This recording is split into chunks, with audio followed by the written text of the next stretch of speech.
Mga S-friend, ito ang nalalabing orihinal na bahagi ng Sementeryo Katoliko sa Binalonan, Pangasinan. At kung pagbabasehan natin ang kasaysayan nito, 1841 nang ito ay itayo.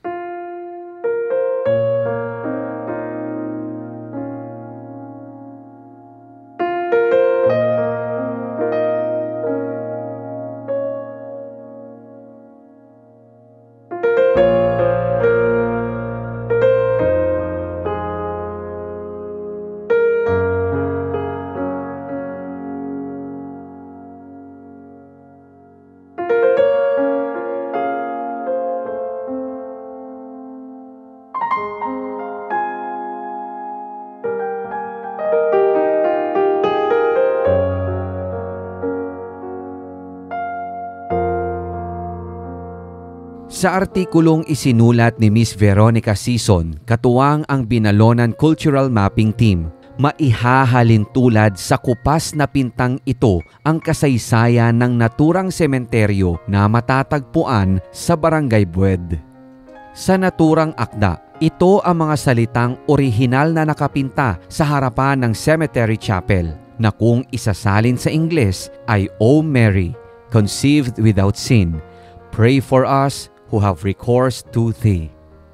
Maaaring lingid na sa kaalaman ng ilang tiga-Binalonan na ang orihinal na sementeryo ay dating nasa bisinidad ng Santo Niño Parish Church, subalit nang mag-issue ng kautusan ang pamahalaang kolonyal na mga Kastila noong 1804, tuluyang ipinatigil ang paglilibing sa graveyard ng simbahan kung kaya't inilipat na ito sa kasalukuyang lokasyon.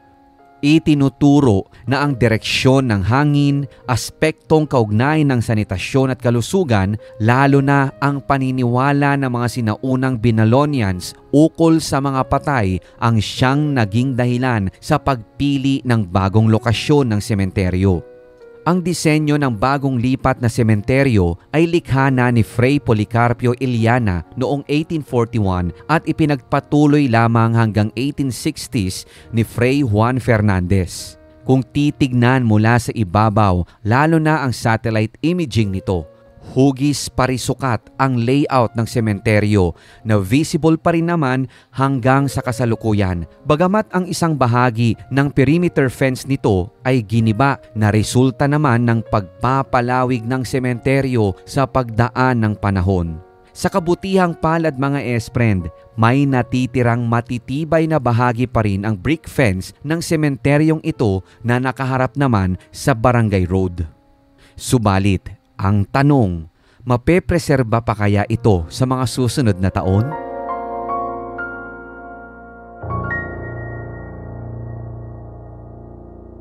Samantala, sa ating saliksik mga S-friend ay atin ding napag-alaman na nakumpleto o nabuo ang sementeryong ito mula sa Cemetery Arch entrance, brick fences at maging ang chapel dito ay dulot ng polo e-servisyo o forced labor na walang kahit anumang bayad. Ang Cemetery Chapel naman mga S-friend na bukod sa dito binabasbasan ang mga bangkay bago ilibing ay nagsilbing lugar dasalan at tirikan ng kandila lalo na makamag-anakan ng mga yumaong hindi na matagpuan ang libingan. Sinasabi ring may pagkakataon na nasunog din ang loob ng chapel. Sa sandaling ito ay buo pa dahil na rin sa mga naiwang nakatirik na kandila na siyang kalaunan naman ay ipinagbabawal na. Nakatayo man sa mahabang panahon at naging saksi sa pagbabago ng lugar. Ang malakas na 1990s Luzon earthquake ang itinuturong pinakaugat ng labis na pagkakapinsala ng halos 95% ng istruktura sa lumang sementeryo. At mapalad pa rin naman tayo mga S-friend na kahit pira-piraso na lamang ay may natagpuan pa tayo at naidokumento. Maideklaramang heritage property o cultural treasure. Marapat sana na ang mga ganitong istruktura ay napoprotektahan pa rin sa pagkakabalahura.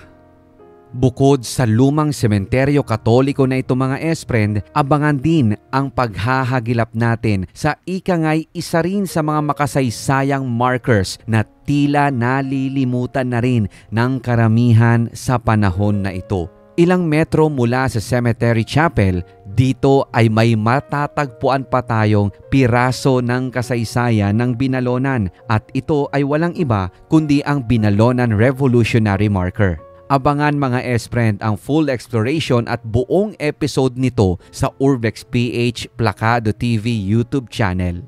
Ako po si Rico Loco, hanggang sa susunod na exploration video. Maraming salamat sa panonood at pag-share ng episode na ito.